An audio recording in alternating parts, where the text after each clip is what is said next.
E o Juventus se tornou SAF. O moleque travesso agora é um moleque safado.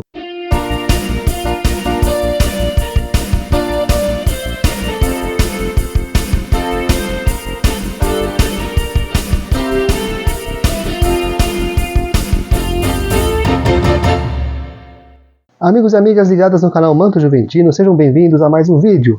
Hoje falaremos do passado, mas também falaremos um pouco do futuro. E vamos entrar num campo nebuloso e tormentoso, que é o sentimento do torcedor. Para chegarmos à questão da SAF, é necessário entendermos como o Juventus bancou suas atividades desde a sua fundação até o momento atual. Entre a fundação, em 1924, até 1950, o Juventus foi mantido e bancado pela família Crespi, de origem ítalo-brasileira, que mantinha a indústria têxtil Cotonifício Rodolfo Crespi, cujos funcionários fundaram o clube.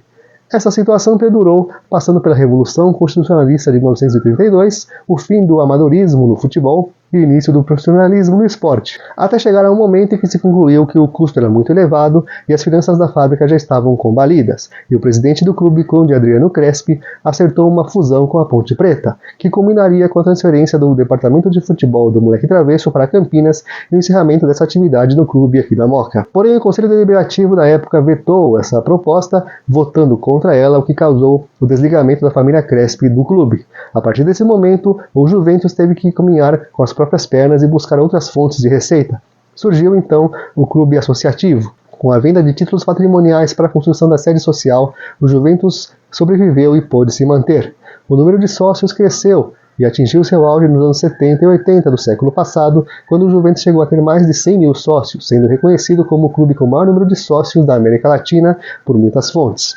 As piscinas lotadas, baile de carnaval fervilhando, fizeram com que o clube tivesse uma pujança financeira na época e permitisse realizar grandes campanhas no Campeonato Paulista, montar grandes times e ser campeão também brasileiro do torneio início e montar um time de base muito forte na época também. Enfim, dinheiro não era problema.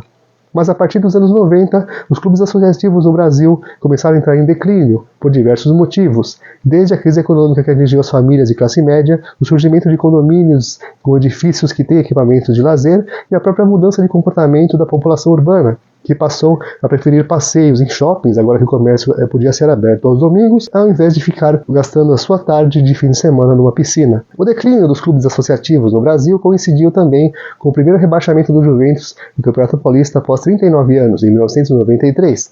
A partir de então, os descensos do Juventus tornaram-se mais frequentes. Porém, o Moleque Travesso sempre retornava 1 ou 2 anos depois à primeira divisão estadual. No entanto, as despesas para o futebol foram se tornando cada vez mais elevadas, e o clube passou a buscar parcerias com empresas para dividir os custos em cogestão ou mesmo terceirizar todo o seu departamento. O Juventus fez parcerias seguidamente com empresas como Eurosport, Grupo Pão de Açúcar e Grupo Plano Invest. Dessas parcerias, a mais bem-sucedida, embora curta, foi com o Grupo Pão de Açúcar, de Abílio Diniz e José Carlos Brunoro. O Juventus manteve o time da primeira divisão, tinha acabado de conquistar o título paulista da Série A2 em 2005, e também montou o time que foi campeão da Copa Paulista de 2007, já sem a parceria. Porém, nos anos seguintes, o clube caiu seguidamente e chegou à Série A3, o que fez surgir os rumores para encerramento do departamento de futebol profissional. Essa tensão entre sócios e torcedores do Juventus reflete-se também na questão da SAF. A SAF é tida para a direção do Juventus como uma oportunidade única de reorganização, injeção de recursos e melhoria das estruturas e da saúde financeira do clube. Agora, quando você vê a opinião dos torcedores, pode perceber que alguns veem realmente uma oportunidade para o Juventus crescer, tanto na sede social quanto no futebol, enquanto outros veem a situação com desconfiança, com incerteza e com desânimo. Mas no decorrer dos últimos anos, a SAF se tornou algo inevitável, dado o interesse da direção do clube em concretizar a SAF mais cedo ou mais tarde.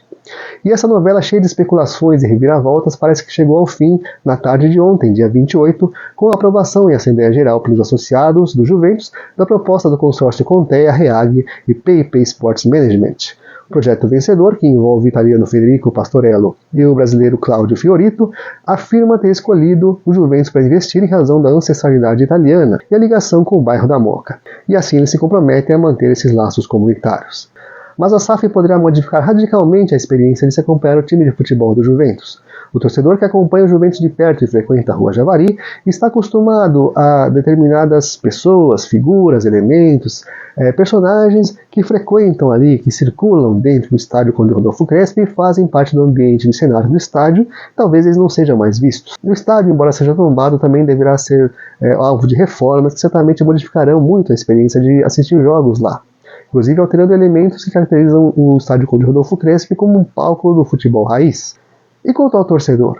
Poucos juventinos são torcedores natos. A maioria dos torcedores juventinos escolheu o Juventus para torcer em um determinado momento da vida, por algum motivo pessoal e exclusivo seu. E não importando o motivo, cada juventino encontrou no cimento rachado e nos velhos alambrados da Rua Javari acolhimento. E ali, entre os canórios do Seu Antônio e os churrasquinhos do Bar do Cebola, o juventino se sentiu parte de uma coletividade, encontrando conforto entre iguais. Uma mudança de dono faz com que o torcedor apaixonado sinta insegurança, incerteza e mesmo um sentimento de traição. O Juventus que conheceram e no qual acreditaram não existirá mais da mesma forma, e por isso ele se sente desamparado. Eu sei que muitos torcedores que acompanham o canal devem pensar assim, mas também tem aqueles que, entre as dúvidas e insegurança e a cautela, também tem um lugar para a esperança e otimismo de bons resultados positivos no futuro. No entanto, além do desempenho em campo, é necessário que o consórcio vencedor do certame e da SAF também seja capaz de resguardar e preservar a identidade do clube. E essa identidade vai muito além do emblema e do uniforme. É porque a Moca é uma região peculiar da cidade de São Paulo. E dentro dela o Juventus é um elemento de pertencimento, personalidade do morador do bairro, pertencimento e personalidade do torcedor que veste grená. Isso é algo que não pode ser perdido nessa mudança de gestão. Você também pensa assim? Deixe seu comentário aí, eu quero saber, eu quero dizer a você que nós vamos continuar aqui acompanhando e contando a história do Juventus, porque a história não se apaga e ela vai ser contada aqui no canal Manto Juventino. Obrigado por acompanhar o Manto Juventino. Tchau.